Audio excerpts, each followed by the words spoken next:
We are less than a month from the beginning of hurricane season, and officials want you to start preparing now during this Hurricane Preparedness Week. Of course, joining us today, Harrison County Emergency Management Director Matt Stratton and Valerie DeMatties, who's the PIO for Harrison County Board of Supervisors. And it's great to have both of you on the show. Thanks for joining us. Thank you for having us. Yeah, good to have you here. And of course, Matt, we don't ever want to think about hurricane season, but it comes along every year and it lasts a long time, and we just hope for the best, but we have to prepare for the worst. That's right. It is National Hurricane Preparedness Week this week, and we want to make sure people are aware of some changes for this hurricane season. Yeah, well, what are some of the highlights then as far as changes? Well, one of the big ones for us this year is we have an update to our hurricane evacuation zones, and so we now have 3 zones. Zones A, B, and C, and we really want folks to take a look at these new zones and make sure they know what their new zone is. Yeah, that's really important. And Valerie, of course, we've all been through hurricane season before and know how critical that is to really know your area.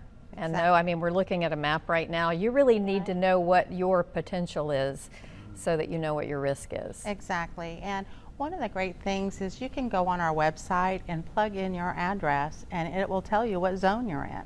So the citizens of Harrison County can do that today. Yeah, that's easy. And people prepare. who haven't been through this before and aren't familiar with it, they may not realize the significance of it.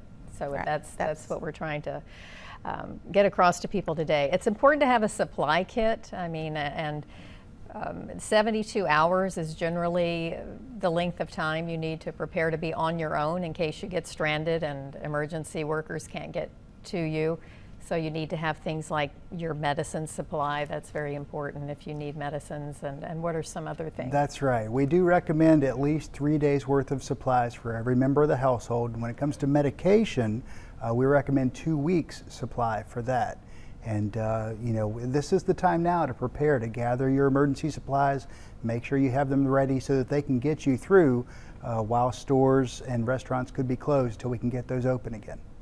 And you mentioned some changes. Are there any surprises with that as far as the evacuation areas? No, there's no surprises, but we went through a multi-year study with our partners at the federal level, at the state level, and these zones are a result of that study, taking a look at the dangers from storm surge. That's really what the evacuation zones are geared for, is to get people out of harm's way from storm surge that could be life-threatening. And I know, Valerie, another item you all wanted to talk about was the need for volunteers in evacuation shelters, because if people do have to evacuate, they often rely on the shelters. Yeah, we are looking for volunteers for the evacuation shelters to come and help out. So we've got the number right there on the screen to give us a call. We'd love to have you come and volunteer and help us out. Yeah, that's important too. And how are you feeling about things this year, Matt? Are you a little worried? Well, always worried when we're heading into the early predictions are it's going to be a very active season, and so we never know when our storm is going to loom on the horizon. But this is the time to prepare now, when we're under the blue sky days, and use this time wisely to your advantage. That's right. Yeah, start now, and of course, hurricane season starts in less than a month. So. Yeah. Need to be prepared. Thank you so much, Matt and Valerie, for joining us today. Thank you. Thank you for having us.